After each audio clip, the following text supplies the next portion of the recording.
비전이라는 말씀으로 은혜를 나누었습니다. 우리는 광야에 외치는 자도 아니고 외치는 자의 소리에 불과하다고 했습니다. 그 소리는 오직 예수 그리스도십니다.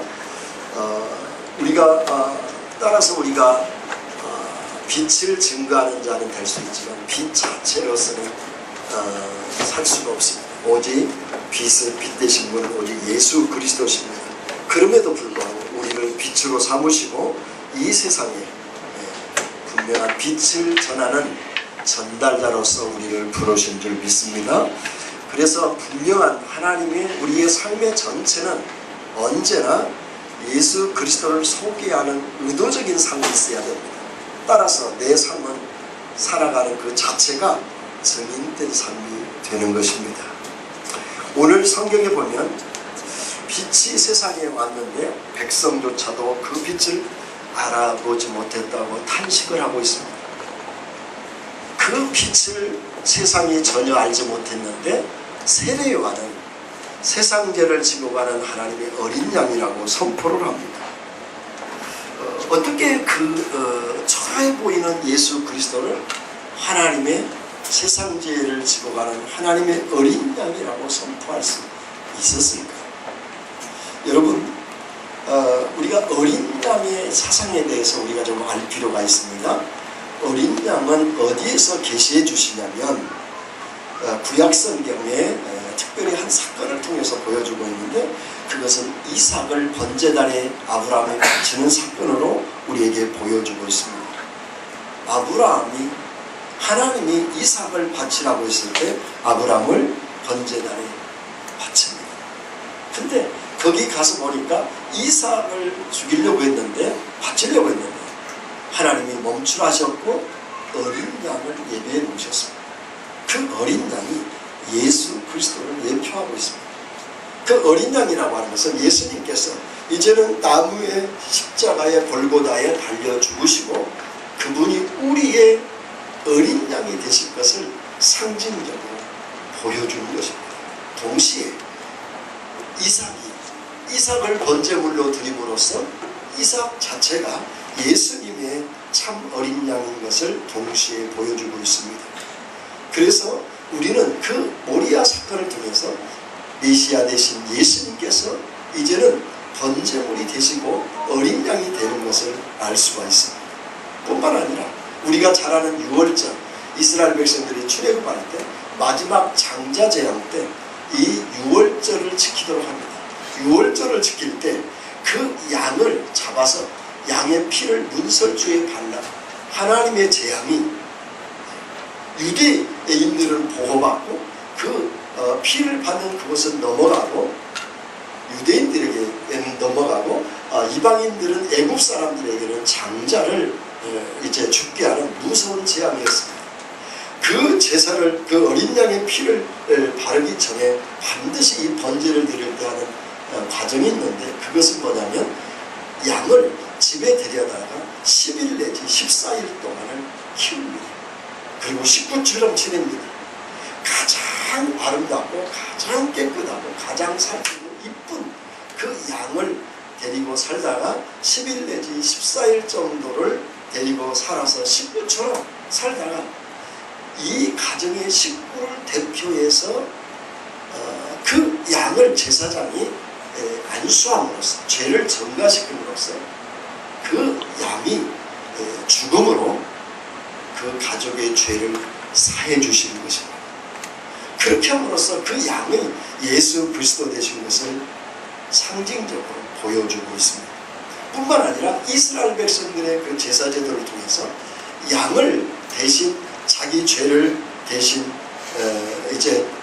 제사장이 전가시킴으로써 그 제사장의 전가를 받은 양을 자기 죄를 용서함 받고자 하는 사람이 그 양을 잡습니다. 이제 피를 빼고 목을 따서 피를 빼고 그리고 양의 털을 깎고 피를 빼서 그 피를 다 보면서 각을 뜨고 내장을 드러내고 그 잡는 과정 속에서 예수 그리스도의 대속의 사건을 상징적으로 가르치고 있고 보여주고 있습니다. 그래서 그런데 문제는 그럼에도 불구하고 정작 세상에 어린 양으로 오신 예수님을 알아보지 못하는 것입니다. 왜 알아보지 못했습니까? 그들은 양도 잡았고 피도 만지고 희생제물을 바치면서 그리고 많은 사건들 속에서 하나님 앞에 번제를 드리면서도 왜 실제로 어린 양의 실제로 오신 예수 그리스도를 바라보지 못했을까요? 그것은 숨겨졌기 때문에. 그래서 이스라엘 백성들에게 그 예수님이 어떤 분인가 그들이 알 수가 없었던 것입니다. 예수님이 어린 양의 실체로 오셨음에도 불구하고 전혀 알아보지 못한 것이죠. 그래서 보면 이 내용을 좀 이해하려면 이스라엘 문화를 좀 이해를 해야 하는데, 이스라엘 사람들이 쓰는 단어 중에 하나가 무스테리온이라는 말을 씁니다. 이것은 비밀이라는 뜻입니다. 이 미스테리온이라는 말은, 비밀이라는 뜻은 예전에 고대 근동사에 밀교라는 게 있어요. 밀교라는 것은 비밀스러운 종교다, 그런 뜻입니다. 그 밀교에는 아무나 들어가는 게 아닙니다. 특별히 선택한 사람들만 밀교의 멤버가 될 수 있는데, 밀교에 입교하는데도 그냥 되는 게 아니라 그들에게는 이제 특별히 정결 의식을 하는 그 시간이 있습니다. 그게 어떤 의미냐면, 자기가 예배하는 그 신에게 그 신이 받는 순환과 영광과 그 고통을 같이 동참하는 그 의미에서 일정 기간에 입교 시간을 갖는 거예요. 깊이 신에 대해서 묵상하고 신이 받는 고난, 신이 받는 영광, 신이 받는 그 축복을 같이 체험해서 같이 교감하고 공감하는 것입니다. 마치 예수님께서 십자가의 순환과 부활을 말하는 것과 흡사하는 것입니다. 우리의 십자가의 죄에서 구원하시고 부활시키기 위해서 예수님이 실제로 우리를 위하여 죽으시고 우리를 위해서 부활하신 것을 기념해서 성찬 예식을 해놓은 것처럼, 그들에게 실제로 신에 대한 순환과 고난과 영광을 깊이 금식하고 고행을 하면서 생각하는 그 기간이 입교하기 전에 갖는 기간입니다. 그래서 그 입교하고 나면 그 순환과 고난과 그 신의 영광에 합일돼서 같이 체험한다는 그 의식을 가지고 있는 것이 밀교요. 그 밀교에 있어서는 이 비밀이라는 말이 무스테리온이라고 하는 뜻입니다. 따라서 그때 문화가, 이 무스테리온은 아무나 하는 게 아니라 특별한 사랑과 은혜를 입은 자만 이 비밀을 알 수 있다고 하는 단어입니다. 그래서 이 무스테리온이라는 말은 성경에서 이 배경을 두고 많이 쓰고 있습니다. 대표적으로 마태복음 13장 10절 11절입니다. 제자들이 예수께 나와 가로되 어찌하여 저에게 비유로 말씀하십니까? 많은 무리들 앞에서 비유로 말씀하시는데 이렇게 말씀하십니다. 제자들이 질문해, 어찌해서 왜 비유로 말씀하십니까? 대답하여 가라사대 천국의 비밀을 아는 것이, 이 비밀이 무스테리온입니다. 예수님께서 쓰신 단어입니다. 이 천국의 무스테리온, 즉 비밀을 아는 것이 너희에게는 허락되었으나 저희에게는 아니 되었나니. 그러니까 이 무스테리온 단어를 쓸 때는 복음의 비밀을 감추기 위해서 단어를 썼습니다. 또 뿐만 아니라 비유를 쓸 때는 두 가지로, 하나는 어떤 사건과 내용을 잘 쉽게 설명하기 위해서 비유로 썼고, 반대로 어떤 때는 그 사건과 내용을 알아듣지 못하기 위해서 비유를 씁니다. 이 후자에 속한 것입니다. 저들에게는 숨기고 제자들에게만 알리도록 하기 위해서 비유를 쓰신 것입니다. 뿐만 아니라 바울도 이 무스테리온 단어를 썼습니다. 고린도서 2장 2절에 보면, 이는 저희로 마음의 위안을 받고 사랑 안에서 연합하여 원만한 이해의 모든 부요에 이르러 하나님의 무스테리온, 비밀인 그리스도를 깨닫게 하려 함이니라. 그러니까 그리스도를 깨닫는 것은 비밀이라, 아무나 깨닫는 게 아니라는 거죠. 로마 로마서 16장 25절, 에베소서 3장 3절로 4절에서도 똑같이 성경 저자들이 바울이나 예수님이 이 무스테리온이라고 하는 말을 썼다는 것은 아무에게나 알리는 이야기고, 특별히 선택되고 구별된 하나님의 자녀들에게는 알려진 것이 복음의 비밀이라는 뜻입니다. 따라서 여러분,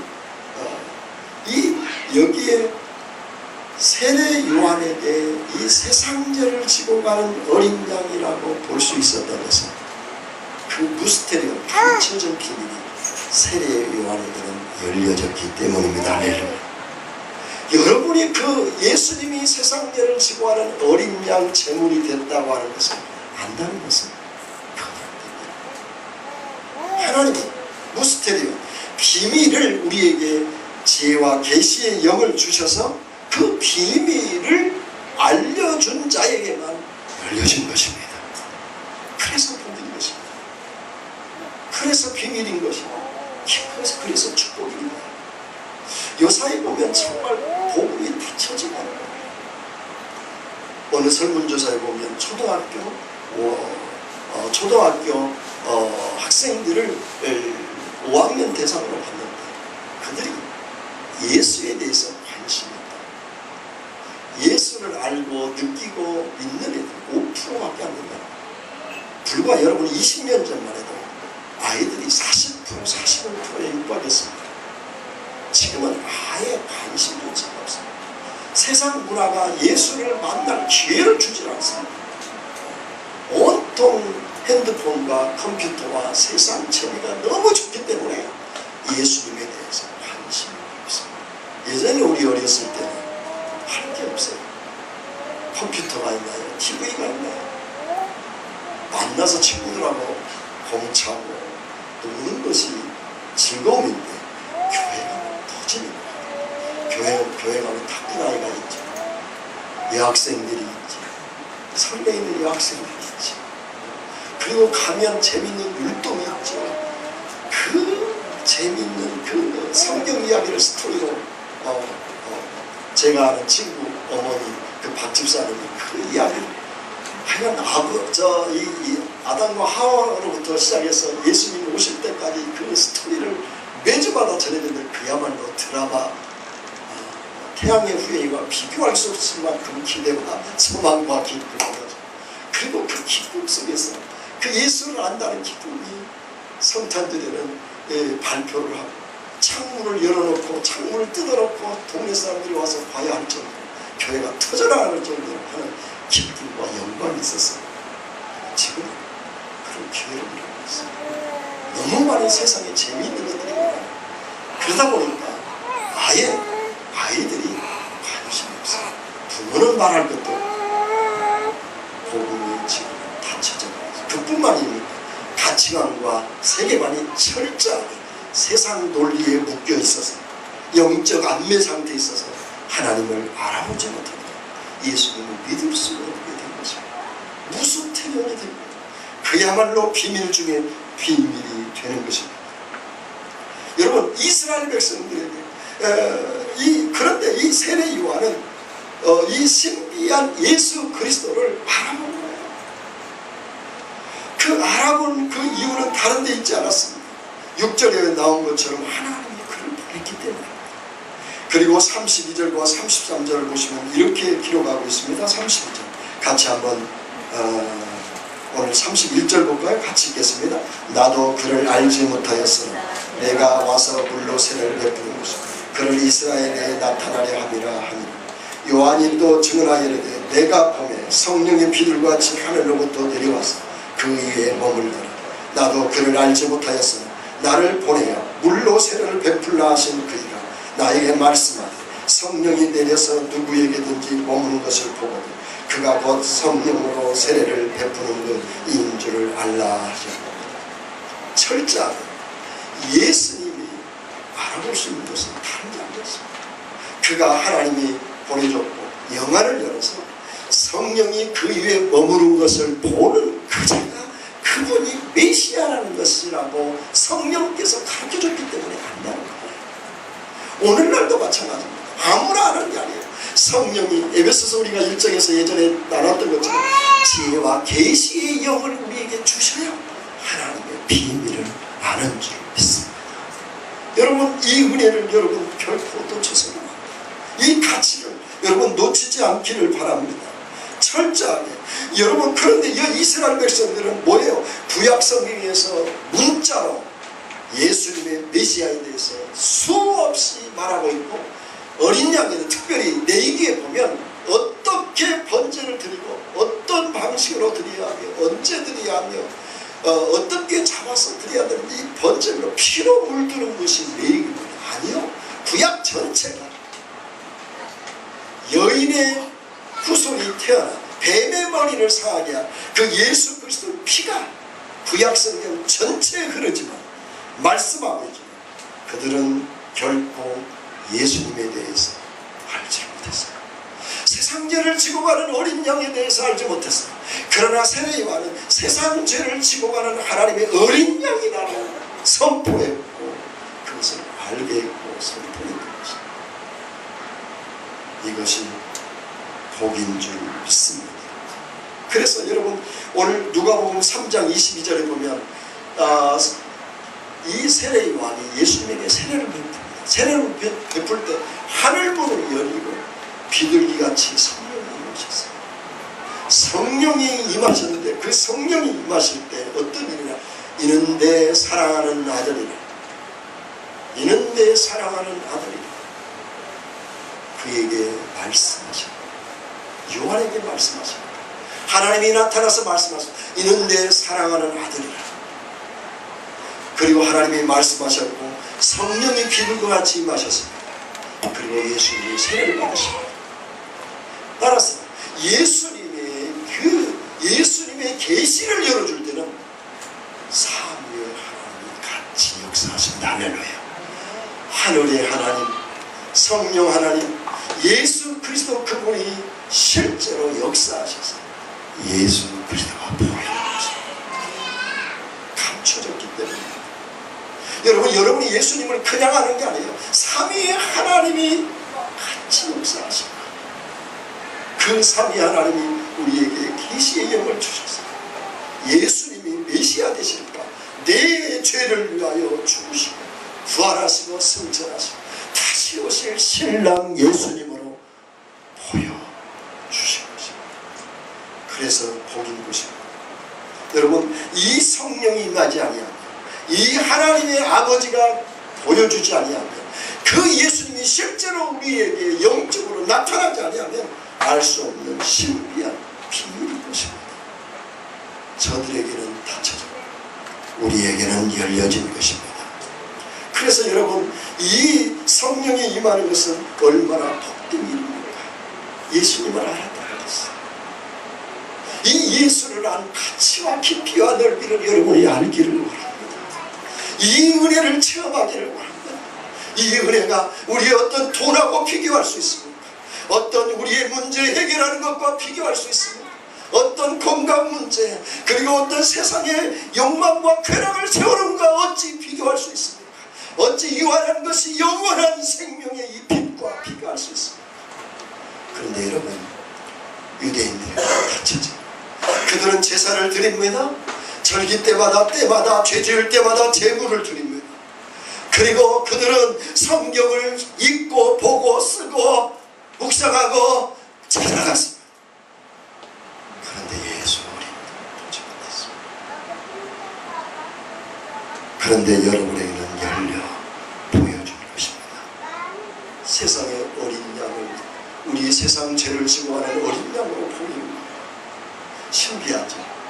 예수님이 하나님 인간의 몸을 입고 육체의 몸을 입지 아니하고 성령으로 오신 것이 믿어지는 것이 신기하죠. 그리고 그분이 내 죄를 위하여 죽으셨다는 것이 신기하지 않습니다. 그것이 믿어지는 것이 은혜가 되지 않습니다. 죽음에 머무르지 않았고 부활하신 것이 여러분 놀라운 일이 아닙니다.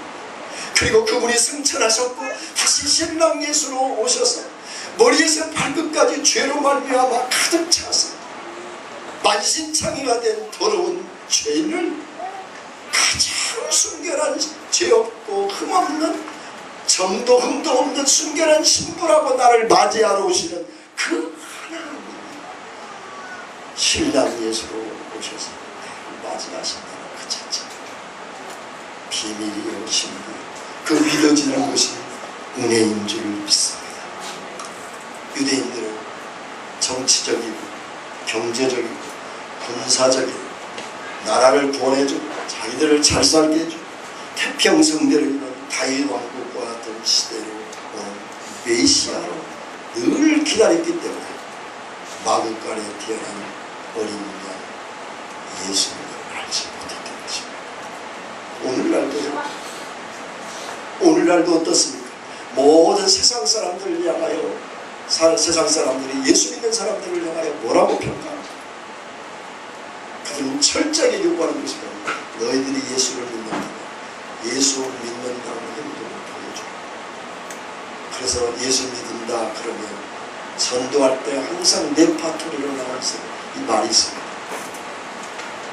예수 믿는 사람은 다 나쁜 사람이야.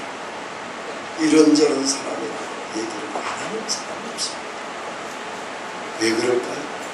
그들은 신앙이라고 하는 것은 도덕과 윤리로 도덕적인 성인 군자로 높아진다는 그 가치관과 세계관에 묶여있기 때문입니다.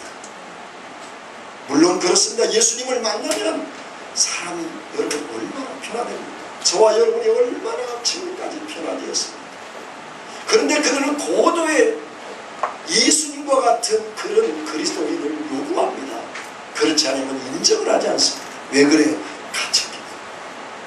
그들은 예수를 믿으면 천국 간다고 하는 그 비밀을 알지 못하기 때문에 오직 종교는 도덕군자로 만드는 착한 사람으로 만드는 사람 이상으로 보지를 못합니다. 예수 믿으면 지옥 갈 우리가 영원한 천국에 간다고 하는 그 비밀을 그들은 알지 못하기 때문에 그들에게는 닫힌 것입니다.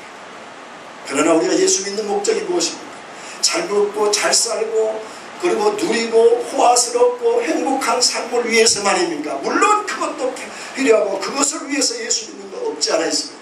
그러나 근본적인 것은 우리 죄를 위하여 십자가에 죽으시고 부활하신 그 예수님, 그리고 성천하시고 다시 오실 그 예수님을 점도 흠도 없는 신랑으로 오셔서 점도 흠도 없는 신부로 맞이하시는 생명 되신 예수 그리스도, 그분은 값없이 0.00001%도 우리의 노력은 아무 상관없이 일방적인 하나님의 사랑, 불가항력적인 은혜,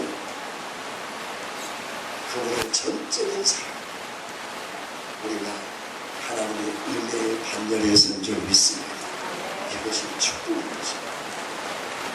여러분 이 가치에서 여러분 누리기를 축복합니다.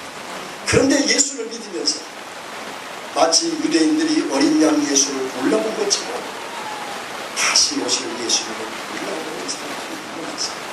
왜 그래요? 예수님과 친밀하지. 너무 우리는 바쁜 세상을 살아요. 너무 많은 정보 속에서 살아요. 너무 많은 즐거운 거리가 많다 보니까 예수님이 신랑 예수로 오신다는 데 관심이 없어요. 국민의국에 그제 신문에 보니까 예수 믿다가 중단된 청년, 그리고 예수 믿는 청년들을 향해서 약 1252명에 대해서 설문조사를 했어요.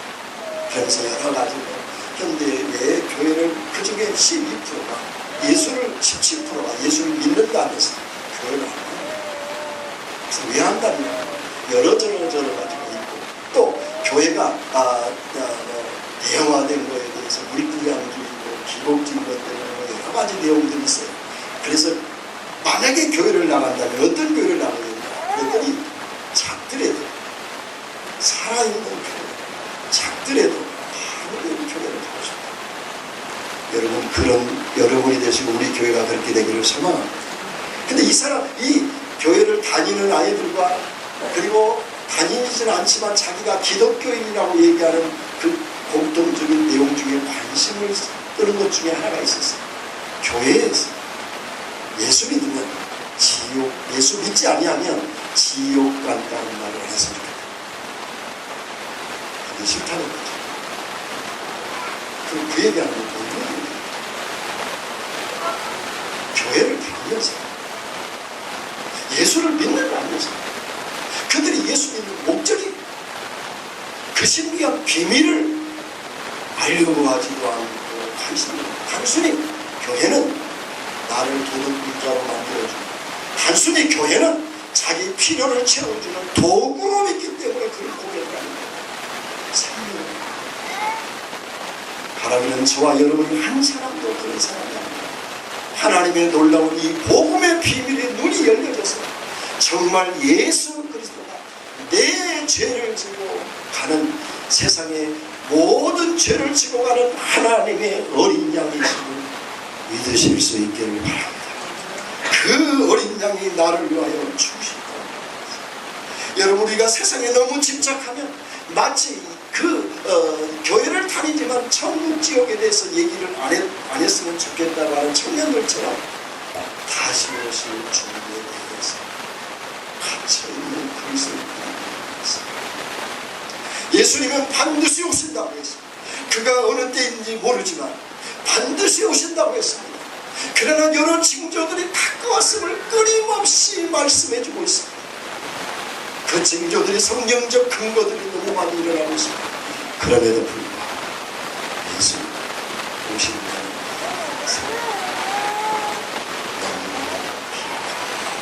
그렇기 때문에 이 세상에 있는 살아계십니다. 왜요? 이 세상에 온통 집착되어 있다. 그런데 여러분, 천국에 집착되어 있습니다. 세상에 애지가는 것은 다 초월합니다. 반란이나 핍박이나 위험이나 칼이나 고생, 이 모든 것도 그리스도의 사랑에서 끊을 수 없고 그것도 뛰어넘을 수 있는데 어떤 고민, 어떤 문제가 되겠습니까? 여러분, 세상의 모든 것들이 짐스러운 것은 천국에 없어서 그것은 다시 오실 신랑이 어떻게 나를 영광스럽게 신부로 맞이할 그 가치를 너무 몰라서 너무 세상에 너무 세상에 집착하고 있어서 역대하 15장 7절에 나오죠. 하나님은 온 세상을 전심으로 자기를 찾는 자들에게 능력을 베푸시기 위해서 온 땅을 찾으십니다. 정말 신부로서 신랑을 하나님을 위해서 참고 계신 줄 믿습니다. 여러분, 그 은혜를 아셔야 해요. 그래서 여러분, 오늘 29절에 보면 세상 지고 죄를 지고 가는 이 지고가 아이론이라고 하는 말이 이 말은 현재 시점에 있습니다. 지금 예수님이 세상 죄를 지고 가서 끝난 게 아니라 지금 지고 가고 있는 예수 그리스도. 그래서 그 세상 죄를 지고 가고 있는데 그 아이론이라는 말이 지고 가는데 완전히 치워 없애버리다 그런 뜻입니다. 값을 주고 사버리다. 이 무슨 얘기예요? 그냥 정말 지금 여러분 모든 죄값을 완성은 언제 이루어지죠? 과거에 이루어졌고 예수님이 이루어가고 있고 예수님이 재림하심으로써 죄값은 완성됩니다. 할렐루야. 재림은 정말 그렇다면 앞으로 재림하실 그 주님이 지금 2000년 전으로 다시 오실 주님이 역행해서 그 심판의 사건 속에 마지막 심판할 그 권위와 능력을 가지고 지금 어린 예수가 지금 2000년 전에 오셔서 그 예수님 시대에 심판주 예수로 뚫고 들어오셔서 세상 죄를 지고 하는 어린 양일 뿐만 아니라 마지막 심판주로 오셨다고 하는 것을 말씀을 주고 있습니다. 왜 그래요? 왜 그렇게 표현됩니까? 어린 양을 알아본 자가 알아보지 못하는 아버졌기 때문에 그렇습니다. 그때 당시 어린 양으로 본 세례가 예수님의 길을 예비할 뿐만 아니라 하나님의 복음을 전하는 온당들을 그 복음을 주고도 마지막 목배임을 당하고 이슬처럼 예루살렘에 죽습니다. 그래서 그에게 놀라운 그 생명의 비밀을 내가 같이 알았기 때문에 그뿐만이 아닙니다. 오늘 35절을 보면 이렇게 기록하고 있습니다. 또 이튿날 요한이 자기 제자 중 두 사람과 함께서 34절 내가 보고 그가 하나님의 아들이심을 증언하니 아들이심을 증언하니 그 증언은 누구예요? 요한, 사도 요한의 제자 중에 두 사람입니다. 그 거니심을 보고 있는 하나님의 어린 양 요한과 제자들과 함께 서서 하나님의 어린 양을 그 예수님의 어린 양으로 보이는 사람이 생기기 시작했어요.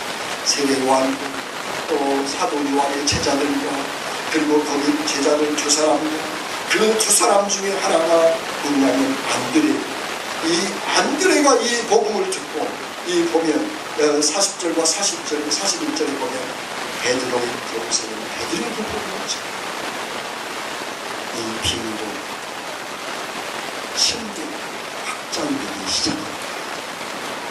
예수 그리스도가 세상대를 지나는 어린 양으로 보이는 세례 요한으로 보기 시작했습니다. 요한과 그의 제자들과 그리고 안드레와 베드로에게 계속 복음을 확장되고 반면 유대인들이 했죠. 그렇게 많은 종교의식을 했음에도 그들에게 다칩니다.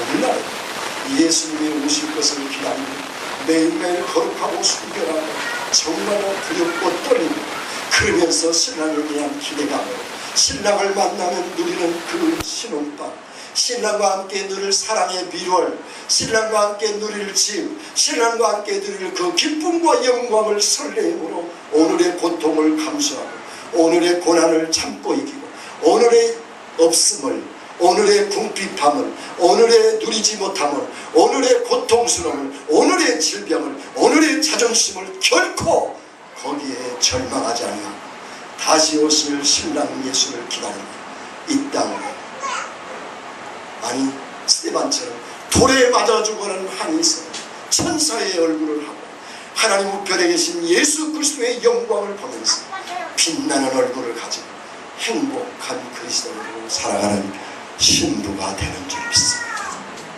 여러분 이 가치를 잊어버리시는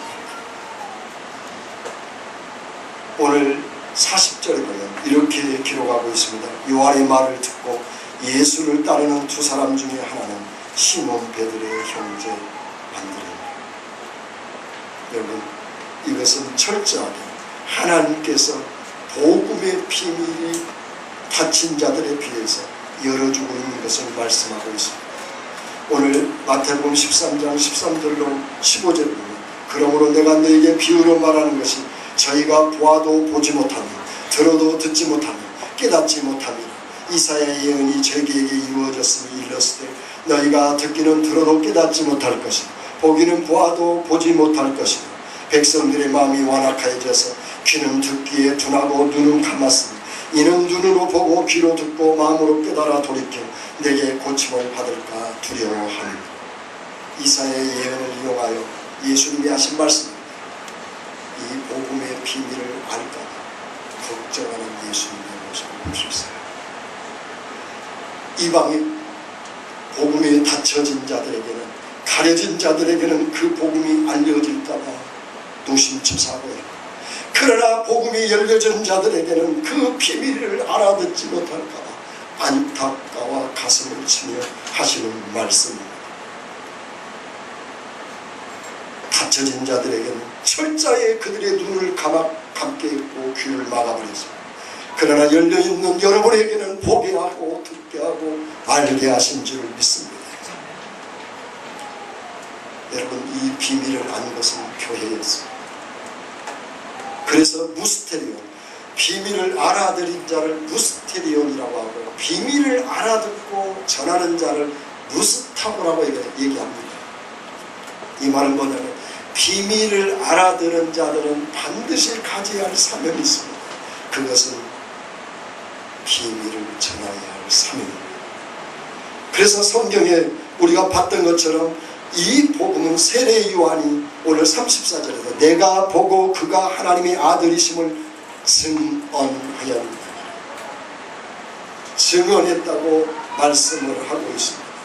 이 복음의 비밀을 가진 자로서 이 증언을 했는데, 이 증언이란 말은 단순한 말이 아닙니다.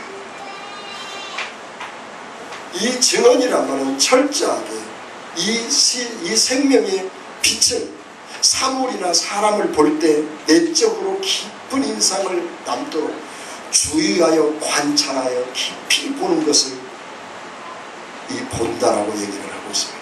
이 호라. 그리고 이 증언한다는 것은 어떤 사람의 애모를 보고 보는 게 아니라, 애모를 보는 게 아니라 그 사람에게 이 마르티레로라고 하는데, 이 증언한다는 말은 신을 힘입어서, 신의 힘을 입어서 자기가 책임을 지고 말하는 것을 증언하다, 마르티레오라고 얘기를 합니다. 이 증언한다는 말은 하나님이 주신 힘을 입어서 하나님과 함께 내가 전 인격과 능력을 동원해서 책임을 지고 내가 말을 하는데, 예수님은 세상 죄를 지고하는 하나님의 양들입니다. 그 양은 나를 위하여 번제물로 되신 예수 그리스도의 피, 예수 그리스도의 부활, 예수 그리스도를 이 땅에 나를 맞이할 신부로, 나를 맞이하기 위해서 오시는 신랑으로 얘기하는 그 선포, 그것을 증언이라고 말합니다. 여기서 내가 보고 그가 하나님의 아들심을 증언하라, 이 말에 내가 보고라는 호라오라고 하는 이 보다라는 뜻은 그 사물을 겉으로 보는 게 아니라 아주 주의 깊게 애모를 보는 게 아니라 그 속사람의 깊이를 관찰하고 보는 것입니다. 호라오. 예수 믿는 사람들의 특징이 무엇입니까? 그것은 세상을 보이는 대로 보는 게 아닙니다. 그 속을 보는 것입니다. 사건과 기근과 지진과 전쟁과 위험과 그리고 가뭄과 그리고 홍수와 많은 사건들을 사건으로만 보지 않습니다. 거기 예수 그리스도의 징조로 보는 호라오, 그리고 그 호라오로 보는 영적인 해안으로 보는 자들인 줄 믿습니다. 그렇기 때문에 여러분, 우리가 사람을 볼 때도 마찬가지입니다. 그 사람의 스펙이나 예모를 보고 보지 말고 그 사람의 아픈 마음을 볼 수 있기를 바랍니다. 하나님과 친밀한 그것입니다. 그 사람의 애로움과 고통과 그리고 죄로 인한 정죄의식과 삶에 대한 공부하고 하는 것입니다. 그러면 아무리 능력이 있고 스펙이 뛰어나고 잘난 사람 앞에서 결코 기회를 주지 않습니다. 그 사람의 영혼을 오히려 잘났어도 긍휼히 여기겠고 못났어도 긍휼히 여기겠고, 그래서 우리는 사랑으로 대할 수가 있습니다. 그 사랑으로 대하는 이유가 무엇입니까? 무습하고 하나님의 비밀을 그에게 전하게 한 것입니다. 그래서 여러분, 사람들을 대할 때 그냥 보지 마세요. 일을 할 때든 사람을 만날 때든 가족을 볼 때든 친구를 대할 때든 애고나 스펙이나 능력을 보지 마세요. 그걸 보면 절망하고 낙심하고 때로는 부러워하고 때로는 그것 때문에 비교 때문에 내가 초라하게 보입니다. 그러나 호라오 영적인 눈을 가지고 그 심령 깊이를 보고 그 마음을 움직이며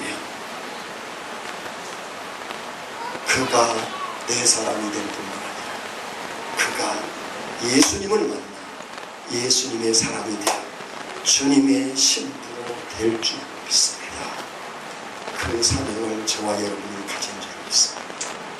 따라서 여러분, 이 하나님의 비밀을 안 자들은 반드시 어떤 특징이 있느냐? 진리의 말씀에 집중합니다. 왜요? 신랑 예수의 말이기 때문입니다. 신부는 신랑을 그리워하게 되고 신랑을 사랑하게 되어 있습니다.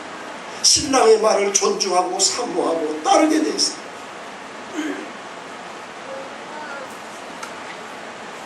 제 친구가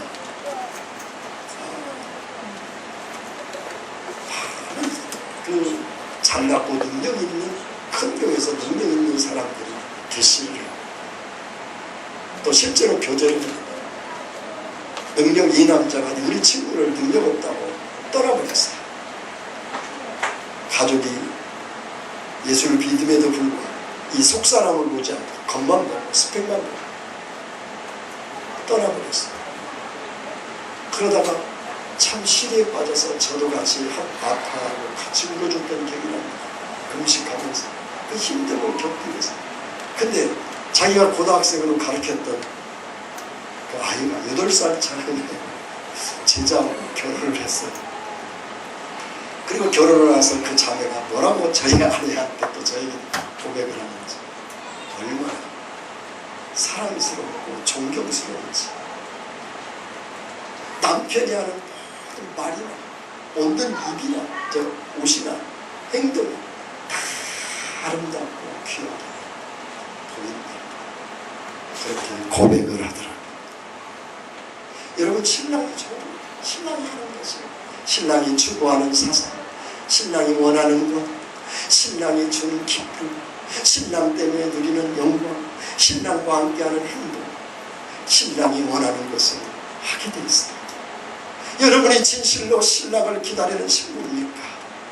그렇다면 그분의 말씀을 묵상하고, 그분의 말씀을 사랑하고, 그분의 말씀에 순종하고, 그분의 말씀과 함께하는 것을 경험하고, 그분의 소리를 듣고, 그분의 일을 발견하고, 그분의 일에 올인해서 그분과 함께 사는, 실패와 성공을 떠나서 그분과 함께하는 삶의 최고의 행복이 되시기를 바랍니다. 이것이 신부의 삶입니다. 동시에 이 신부는 너무 신랑이 좋아서 자랑하게 됐어요. 신랑을 자랑하기를 바랍니다. 마르티레오, 하나님의 신랑의 힘을, 신랑의 능력을, 신랑의 스펙을 힘입어 신랑이 주신 힘으로 신랑을 증언하시기를 바랍니다. 신랑을 증언함으로써 또 다른 신부를 소개하고, 신랑이 또 다른 신부를 소개함으로써 신랑의 기쁨이 되기를 바랍니다. 말씀을 듣겠습니다. 세상 죄를 지고 하는 어린 양은 감춰진 비밀입니다. 아무에게나 열려집니다. 그 비밀을 아는 우리들, 그 가치를 우리는 전해야 할 사명이 있습니다. 그 비밀의 가치와 넓이와 깊이를 여러분 알기를 원합니다. 아는 사람은 그 가치가 너무 귀하게 생각해요. 귀하다 못해 그것 때문에 행복하게 여겨요. 행복하게 여기다 못해 그 가치를 전하게 되어 있습니다. 오늘도 여러분, 그 하나님의 우리를 향한 복음의 비밀의 가치를 체험하시기를 바랍니다. 그래서 그 신랑의 능력을 힘입어서 여러분 성령님의 인도를 받기를 원합니다. 성령님과 교제하기를 원합니다. 성령님과 함께 체험하기를 원합니다. 성령 하나님과 함께하면 행복해집니다. 그 행복을 이제는 다른 사람에게 전하십시오. 그래서 주의 진리의 말씀을 사모하고 진리 때문에 행복해, 진리의 가치 때문에 늘 누리면서 즐거워하면서 그 생명을 삶으로 전하고 입술로 전하고, 그 전함으로 이 시대의 세례요한, 베드로가 되기를, 사도 바울이 되기를 주의 이름으로 축원을 드립니다.